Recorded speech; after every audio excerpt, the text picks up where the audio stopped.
किस तरह श्री कृष्ण सिंह जी ने, श्री बाबू ने अंग्रेजों के सामने शर्त रखी थी कि वो सरकार तभी बनाएंगे जब ब्रिटिश हुकूमत निर्वाचित सरकार के कामकाज में दखल नहीं देगा।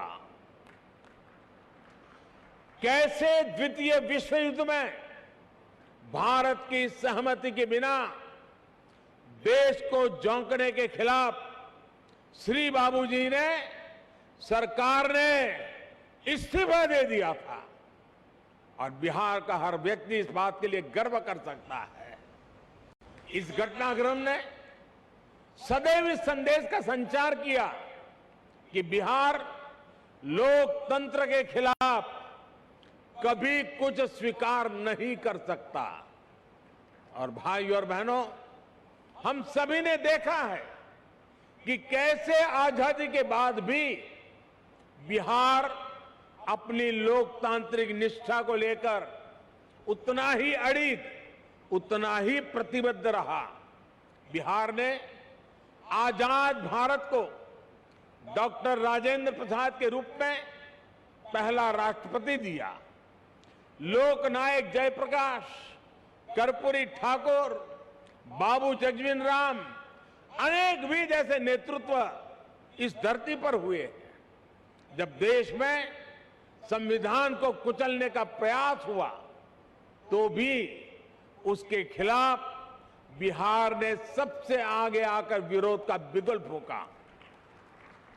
आपातकाल के उस स्याही दौर में बिहार की धरती ने दिखा दिया कि भारत में लोकतंत्र को दबाने की कोशिशें कभी भी कामयाब नहीं हो सकती।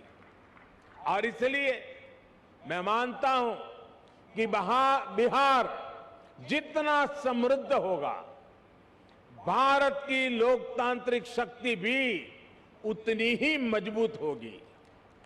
बिहार जितना सशक्त होगा, भारत भी उतना ही सामर्थ्यवान होगा। साथियों, आजादी का अमृत महोत्सव और बिहार विधानसभा के 100 वर्ष का यह ऐतिहासिक अवसर हम सभी के लिए, प्रत्येक जनप्रतिनिधि के लिए आत्मविवेचना और आत्मनिरीक्षण का भी संदेश लेकर आया है। हम अपने लोकतंत्र को जितना मजबूत करेंगे, उतनी ही मजबूती हमारी आजादी को मिलेगी, हमारे अधिकारों को मिलेगी। आज 21वीं सदी में दुनिया तेजी से बदल रही है। नई जरूरतों के हिसाब से भारत के लोगों की, हमारे युवाओं की आशाएं, अपेक्षाएं भी बढ़ रही है। हमारी लोकतांत्रिक व्यवस्थाओं को इसके हिसाब से तेज गति से कार्य करना पड़ेगा। आज जब हम आजादी के 75वें साल में एक नए भारत के संकल्प के साथ आगे बढ़ रहे हैं, तो इन संकल्पों को आगे बढ़ाने की जिम्मेदारी हमारी संसद और विधानसभाओं पर भी है।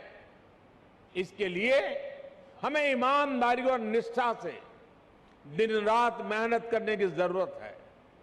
देश के सांसद के रूप में, राज्य के विधायक के रूप में हमारी ये भी जिम्मेदारी है कि हम लोकतंत्र के सामने आ रही हर चुनौती को मिलकर हराएं।